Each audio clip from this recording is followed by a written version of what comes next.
और मैंने देखा कि ऐसे पत्रकारिता जिन्होंने संसद को कवर किया, शायद उनके नाम जाने नहीं जाते होंगे, लेकिन उनके काम को कोई भूल नहीं सकता है। और खबरों को लिए नहीं, भारत की इस विकास यात्रा को संसद भवन से समझने के लिए उन्होंने अपनी शक्ति खपा दी थी। आज भी पुराने जो पत्रकार मित्र मिल जाते हैं और जिन्होंने कभी संसद को कवर किया हो, तो ऐसी अननोन चीजें बताते हैं जो उन्होंने अपनी आंखों से देखी होती है, कान से सुनी होती है, जो अचरज करने वाली होती है। यानी एक प्रकार से जैसी ताकत यहां की दीवारों की रही है, वैसा ही दर्पण उनकी कलम में रहा है, और उस कलम ने देश के अंदर संसद के प्रति, संसद सदस्यों के प्रति एक अहोभाव का भाव जगाया है। मैं आज कई पत्रकार बंधु होंगे जो रहे नहीं होंगे, लेकिन मेरे लिए जैसा ये सदन छोड़ना भावुकपन है, मैं पक्का मानता हूं इन पत्रकार बंधुओं के लिए भी ये सदन छोड़ना उतना ही भावुकपन होगा, क्योंकि इनका लगाव हमसे भी ज्यादा रहे। कुछ तो पत्रकार ऐसे होंगे जो हम लोगों की टर्म से भी समय उन्होंने काम किया होगा। आज उनके उस महत्वपूर्ण लोकतंत्र की ताकत बनने के लिए, योगदान देने के लिए भी याद करने का अवसर है। आदरणीय अध्यक्ष जी, जब हम सदन के अंदर आते हैं, हमारे यहां नाद ब्रह्म की कल्पना है। हमारे शास्त्रों में माना गया है किसी एक स्थान पर अनेक बार एक ही लय में उच्चारण होता है तो वो तपोस्थली बन जाता है, उसके एक पॉजिटिव वाइब होते हैं। नाद की एक ताकत होती है जो स्थान को सिद्धि स्थान में परिवर्तित कर देती है। मैं मानता हूं ये सदन भी उस 7-7.5 हजार जनप्रतिनिधियों के द्वारा बार बार जो शब्द गूंजे हैं, जो वाणी यहां गूंजी है, उसने इस सदन में हम बैठकर आगे चर्चा करें या ना करें, लेकिन इसकी गूंज इसे तीर्थ क्षेत्र बना देती है।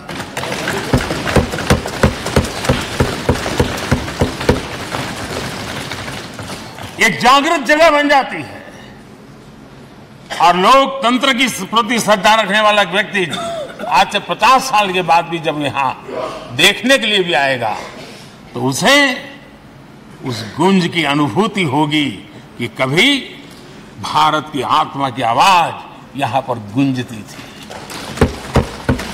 और इसलिए अध्यक्ष महोदय, ये वो सदन है जहां कभी भगत सिंह, बटुकेश्वर दत्त, उन्होंने अपनी वीरता सामर्थ्य से अंग्रेज सल्तनत को जगा दिया था बम का धमाका करके। वो बम की गूंज भी जो देश का भला चाहते हैं उनको कभी सोने नहीं देती। आदरणीय अध्यक्ष जी, ये वो सदन है जहां पंडित जी को इसलिए भी याद किया, अनेक बातों के लिए याद किया जाएगा, लेकिन हम जरूर याद करेंगे इसी सदन में पंडित नेहरू का at the stroke of midnight की गूंज हम सबको प्रेरित करती रहेगी। और इसी सदन में अटल जी ने कहा था, वो शब्द आज भी गूंज रहे हैं इस सदन में, सरकारें आएगी जाएगी, पार्टियां बनेगी बिगड़ेगी, लेकिन ये देश रहना चाहिए।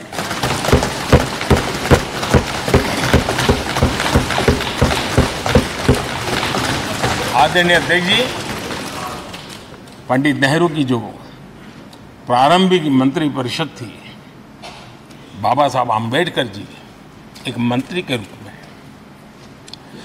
दुनिया की बेस्ट प्रैक्टिसेस भारत में लाने पर बहुत जोर दिया करते थे। फैक्ट्री कानून में अंतर्राष्ट्रीय सुझावों को शामिल करने पर बाबा साहब सर्वाधिक आग्रही रहे थे और उसका परिणाम आज देश को लाभ मिल रहा है। बाबा साहब आम्बेडकर ने देश को नेहरू जी की सरकार में वाटर पॉलिसी दी थी और उस वाटर पॉलिसी बनाने में बाबा साहब आम्बेडकर की बहुत बड़ी भूमिका रही थी। आदरणीय अध्यक्ष जी, हम ये जानते हैं कि भारत में बाबा साहब आम्बेडकर एक बात हमेशा कहते थे कि भारत में सामाजिक न्याय के लिए भारत का औद्योगिकरण होना बहुत जरूरी है, क्योंकि देश के दलित पिछड़ों के पास जमीन ही नहीं है, वो क्या करेगा? औद्योगिकरण होना चाहिए। और बाबा साहब इस बात को मान करके डॉक्टर श्यामा प्रसाद मुखर्जी, जो पंडित नेहरू के मंत्री थे, उन्होंने इस देश में और पहले वाणिज्य मंत्री के रूप में और उद्योग मंत्री के रूप में उन्होंने इंडस्ट्री पॉलिसी इस देश में लाई थी। आज भी कितनी ही इंडस्ट्री पॉलिसी बने, लेकिन उसकी आत्मा वही होती है जो पहली सरकार के थी और उनका भी बहुत बड़ा अहम योगदान रहा था। आदरणीय अध्यक्ष जी, लाल बहादुर शास्त्री जी ने 65 के युद्ध में हमारे देश के जवानों में का हौसला बुलंद करना, उनके सामर्थ्य के लिए को पूरी तरह राष्ट्र हित में झोंक देने की प्रेरणा इसी सदन में से दी थी लाल बहादुर शास्त्री को।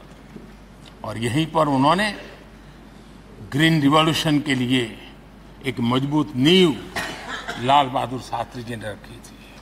आदरणीय अध्यक्ष जी, बांग्लादेश की मुक्ति का आंदोलन और उसका समर्थन भी इसी सदन ने इंदिरा गांधी के नेतृत्व में किया था। इसी सदन ने इमरजेंसी में लोकतंत्र पर होता हुआ हमला भी देखा था और इसी सदन ने भारत के लोगों की ताकत को एहसास कराते हुए मजबूत लोकतंत्र की वापसी भी इसी सदन ने देखी थी। वो राष्ट्रीय संकल्प भी देखा था, ये सामर्थ्य भी देखा था। आदरणीय अध्यक्ष जी, ये सदन इस बात का हमेशा ऋणी रहेगा, क्योंकि इसी सदन में हमारे पूर्व प्रधानमंत्री चरण सिंह जी ने ग्रामीण मंत्रालय का गठन किया था, रूरल डेवलपमेंट मिनिस्ट्री। इसी सदन में मतदान की उम्र 21 से 18 करने का निर्णय हुआ था और देश की युवा पीढ़ी को इसका योगदान देने के लिए प्रेरित किया गया, उत्साहित किया गया था। हमारे देश ने गठबंधनों की सरकारें देखी, पीपी सिंह जी हो, चंद्रशेखर जी, और बाद में एक सिलसिला चला। लंबे अरसे से एक दिशा में देश जा रहा था, आर्थिक नीतियों के बोझ तले देश दबा हुआ था, लेकिन नरसिम्हा राव की सरकार थी जिन्होंने हिम्मत के साथ पुरानी आर्थिक नीतियों को छोड़ करके नई राह पकड़ने का फैसला किया था, जिसके आज देश को परिणाम मिल रहे हैं।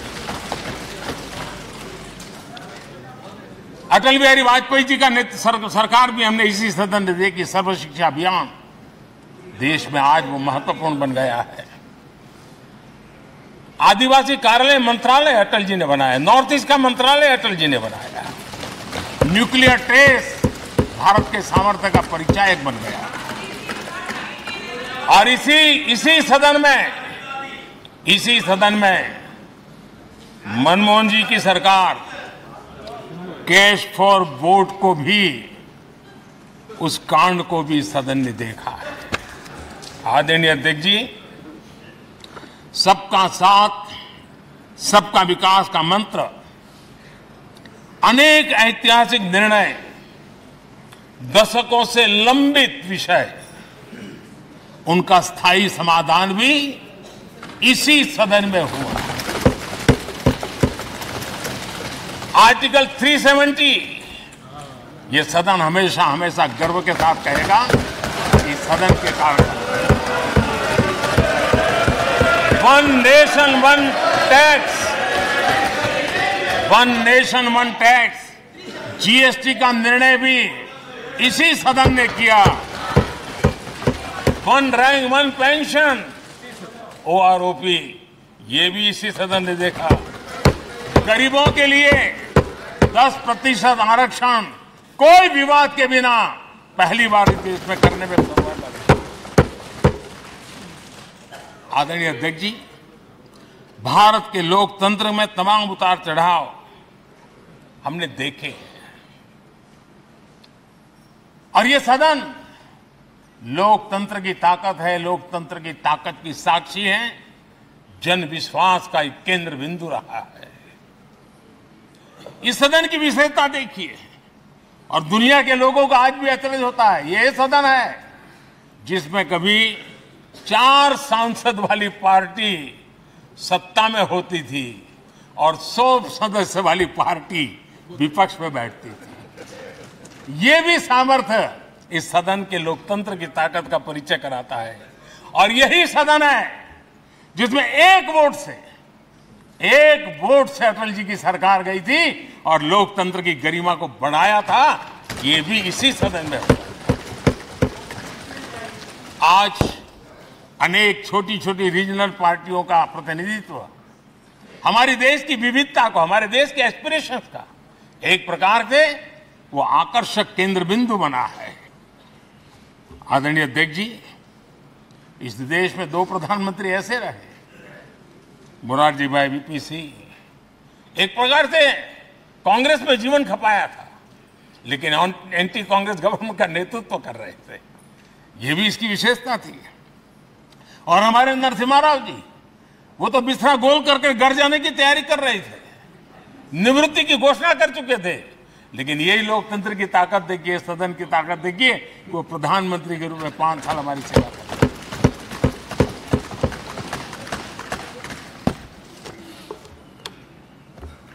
आदरणीय अध्यक्ष जी, सबकी सहमति से कठिन कार्य होते हुए हमने देखे हैं।